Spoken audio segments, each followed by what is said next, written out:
Right, hello there, good evening, good afternoon, good morning, whatever it is, whenever you happen to be watching this video. You there, yes, you that's watching this. Hello, my name is Paul, I'm also called Knick-Knack. I'm the brains behind Knick-Knack's Daily Teaser, which is a hopefully fun and enjoyable quiz. I'm the brain behind Knick-Knack's Old Peculiar, the world's most incredibly repetitive blog, and I also watch movies as and when I find something I want to see. I also watch TV shows. I've caught the various Doctor Who specials just recently, and they were thoroughly enjoyable. I've also been watching the consistently good For All Mankind Series 4. Last night was the 11th of December, it was a Monday, and I watched episode 5, Goldilocks, and I wanted to tell you what I thought about it. Episode 5, Goldilocks, opens with a long shot of the fictional Payne Space Telescope. Then, after a deep dive into the machine's complex interior, shifts to show us the asteroid the telescope is looking at. And to show us the report that the telescope sends back to planet Earth.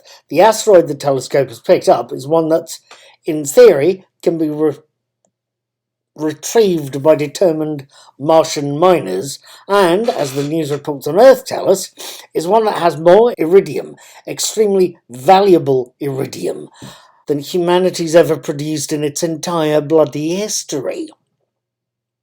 Post-titles, we see a flashback to the early days of the Happy Valley base, of the period in the 90s when the base was running out of food, everything was rationed, and the ultimate in sanctions was exile to a small cabin in the proverbial woods.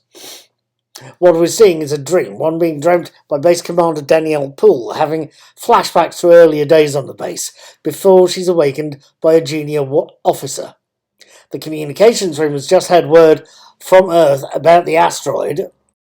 Every one of the M7 nations that run Happy Valley is issuing very contradictory orders about it. It's only with a lot of diplomatic toing and froing that Danielle is able to give a certain amount of news and orders to her crew. They've got 10 weeks to capture the asteroid and start mining it, or never hear the end of it from HQ.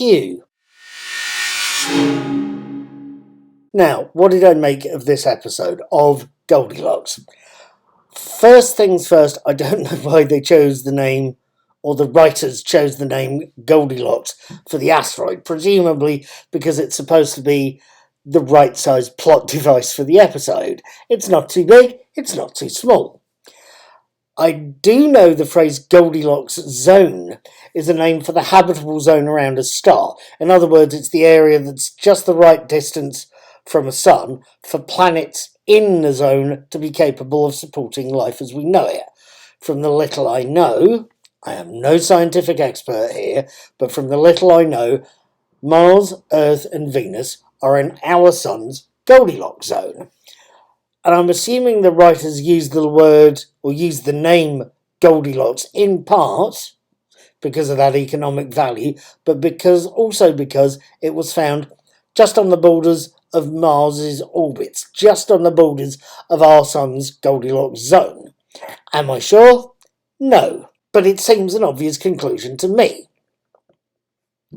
The episode itself, it struck me last week's episode, House Divided, was about Margot, Ren Schmidt, as much as anyone else. It focused on her story and her journey in Russia, working for Roscosmos, after having defected to the US.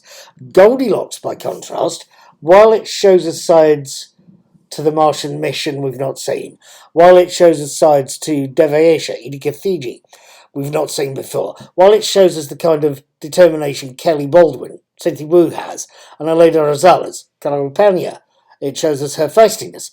It focuses more on Danielle and Ed's rapidly souring 30-odd year relationship. It's taking their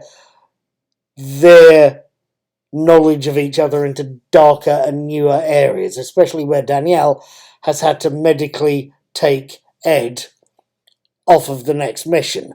Frankly, I am looking forward to how the next episode, Leningrad, handles that, or if it as I believe the name suggests, if it explores Margot's ongoing story in Russia. We're going to have to see, aren't we?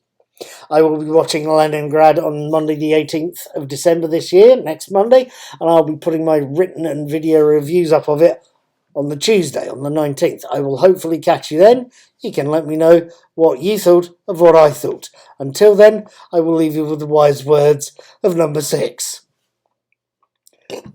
Be seeing you.